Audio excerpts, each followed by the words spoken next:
Failure is one of the most feared experiences in the modern world, and yet it is also one of the most common. Every person you admire, every success story you hear, and every achievement you look up to has a hidden chapter filled with mistakes, embarrassments, and setbacks. The Stoics understood this deeply. They lived in a time of unpredictable events, harsh realities, and constant change, and they learned that failure was not something to escape from, but something to understand, something to master, and something to use. When a Stoic failed, they didn't ask, "Why did this happen to me?" They asked, "What can I learn from this?" This simple shift in perspective is what transformed their failures into fuel. The Stoic secret for handling failure begins with accepting that failure is not a personal attack, not a judgment on your worth, and not a final destination. It is feedback. It is information. It is raw material that you can shape into strength, discipline, and wisdom, if you choose to. Marcus Aurelius reminded himself that every obstacle is an opportunity to practice a virtue. If something frustrated him, it was a chance to practice patience. If he fell short, it was a chance to practice humility. If he made a bad decision, it was a chance to practice better judgment. Failure did not define him, his response to failure did. And the same is true for you. Most people crumble after failure because they misunderstand it. They think it is the end. They think it means they are incapable or unlucky or not good enough. But the Stoics would say the opposite. Failure is the beginning. It's the moment life reveals your weaknesses so you can strengthen them. It's the moment life tests your ego so you can tame it. It's the moment life exposes your assumptions so you can correct them. Failing doesn't mean you're lost. It means you're learning what the path requires. Think about how you normally react to failure.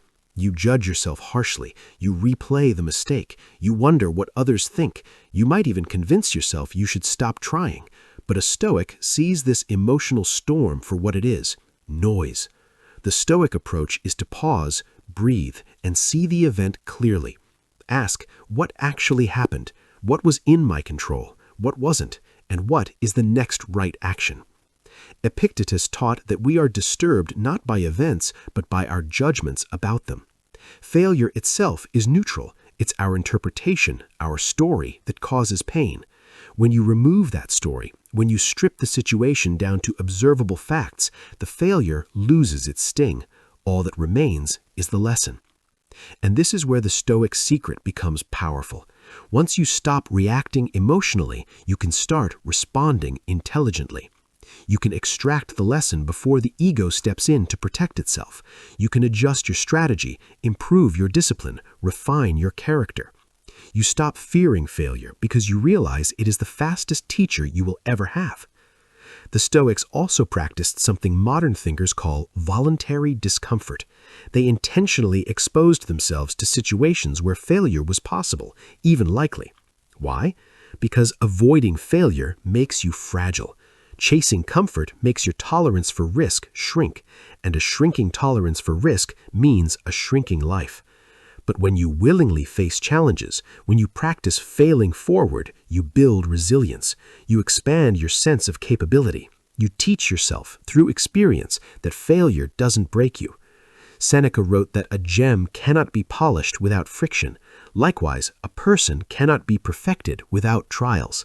Failure is friction. It is the resistance that shapes you. Without it, you remain untested, uncertain, and undeveloped. But there's another layer to the Stoic secret, one most people overlook. The Stoics didn't only analyze failure, they also forgave themselves for it. They understood that expecting perfection was unrealistic. Marcus Aurelius would journal nightly, reviewing his mistakes from the day, acknowledging them without shame, and committing to improvement tomorrow. He didn't punish himself for failing, he prepared himself to do better. This mindset removes the fear of failure because you no longer attack yourself when it happens. You become your own ally instead of your own enemy. Imagine if you treated your failures the same way. No self-hate, no catastrophizing, just clarity, ownership, and adjustment. You would progress faster, you would take more risks, you would learn deeply, and you would finally realize the truth the Stoics understood. Failure isn't dangerous. Your fear of failure is. When you let go of that fear, you become unstoppable. You stop hesitating. You stop waiting for the perfect moment. You stop overthinking every possibility. You move forward with courage, knowing that even if you fail, you'll walk away wiser, stronger, and better prepared. Failure also reveals something essential about your character. It shows whether you're motivated by ego or by growth. Ego seeks validation. Growth seeks improvement. Ego wants to win fast. Growth wants to win eventually. Ego hides from mistakes. Growth confronts them. When a Stoic failed, they aligned themselves with growth.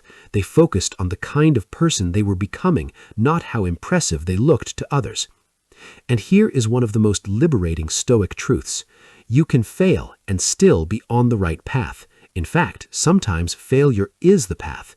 The Stoics believed that fate often uses setbacks to redirect you towards something better suited to your nature. When something doesn't work out, it is not a cosmic rejection, it is information about where you truly belong. Maybe the job you didn't get was freeing you for a better opportunity.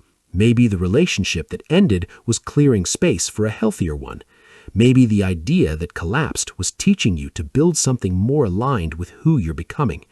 You don't always see the meaning immediately, but the Stoics trusted that meaning existed. And so they accepted failure without resentment. Ultimately, the Stoic secret for handling failure comes down to three things: clarity, responsibility, and resilience. See the event clearly without emotional distortion. Take responsibility for your part without shame, and then rise again using the failure as fuel. It's not about avoiding failure, it's about transforming it. If you can adopt this mindset, failure will stop feeling like a wall and start feeling like a doorway. A doorway to greater strength, deeper self-understanding, and a calmer mind. You will stop running from challenges. You will stop doubting your potential. You will step forward with a quiet confidence that no matter what happens, you can handle it. Because once you understand what the Stoics understood, you realize that failure isn't the opposite of success. It is one of its essential ingredients. And those who rise above it are the ones who learn to use it patiently, intentionally, and powerfully.